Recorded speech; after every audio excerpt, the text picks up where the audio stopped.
வணக்கம், நான் டாக்டர் ராஜ் கண்ணா, பிரசாந்த் மருத்துவமனை வேளாச்சேரியிலிருந்து பேசுகிறேன். ரோபோட்டிக் உதவியுடன் கூடிய மூட்டு மாற்று அறுவை சிகிச்சை மையம் அதை நம்ம ஓப்பன் பண்ணியிருக்கோம் பிரசாந்த் மருத்துவமனையில்.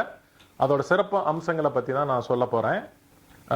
மூட்டு வலி, மூட்டு ஆர்த்ரைட்டிஸுங்கிறது பார்த்தீங்கன்னா நம்ம வீடுகளில் யாரோ ஒருத்தரை பாதித்து அதனால் அவங்க அதிக துன்பத்துக்கு உள்ளாயிருப்பாங்க. அதை நம்ம அன்றாட வாழ்க்கையில் எல்லாரும் வீடுகள்லையும் அதை பார்த்துக்கிட்டு இருக்கோம்.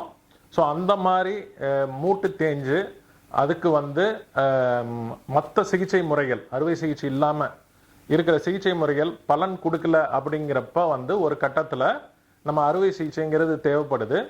அது பார்த்தீங்கன்னா தொன்று தொட்டு நம்ம மூட்டு மாற்று அறுவை சிகிச்சைங்கிறது பண்ணிக்கிட்டு இருந்த காலம் போய் இப்போ ரோபோட்டிக் உதவியுடன் கூடிய மூட்டு மாற்று அறுவை சிகிச்சை அப்படிங்கிறது வந்திருக்கு.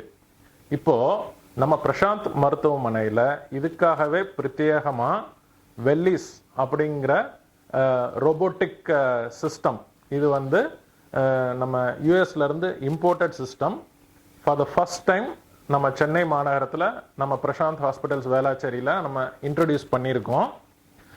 ரோபோட்டிக் மூட்டு மாற்று அறுவை சிகிச்சைங்கிறது சில வருடங்களாக நடந்து கொண்டிருந்தாலும் இப்போ இந்த வெல்லிஸ் ரோபோட்டிக் சிஸ்டத்தில் இருக்கிற சிறப்பு அம்சங்களை பற்றி தான் நான் உங்களுக்கு சொல்ல போகிறேன். இப்போ சென்னையிலே பார்த்தீங்கன்னா பல சென்டர்ஸில் இந்த ரோபோட்டிக் சிஸ்டம்ஸ் இருக்குது. பட் நம்மளோட வெல்லிஸ் சிஸ்டத்தோட சிறப்பு அம்சம்னு பார்த்தீங்கன்னா ஆப்ரேஷனுக்கு முன்னாடி பேஷண்ட்டோட மூட்டுக்கு சிடி ஸ்கேனுங்கிறது அவசியம் கிடையாது. மற்ற ரோபோட்டிக் சிஸ்டத்தில் வச்சு பண்ணும்போது அறுவை சிகிச்சைக்கு முன்னாடி சிடி ஸ்கேனுங்கிறது அவசியம் ஆகுது. பட் நம்ம வெளி சிஸ்டத்தில் அந்த சிடி ஸ்கேனுக்கு அவசியம் இல்லைங்கிறப்போ அதனால ஏற்படுற கதிர்வீச்சுகளை நம்ம தவிர்க்கலாம். ஸோ இந்த வெளி சிஸ்டம் பாதுகாப்பு ஜாஸ்தியான ஒரு சிஸ்டம், பக்க விளைவுகள் இல்லாத ஒரு சிஸ்டம்னு வச்சுக்கலாம்.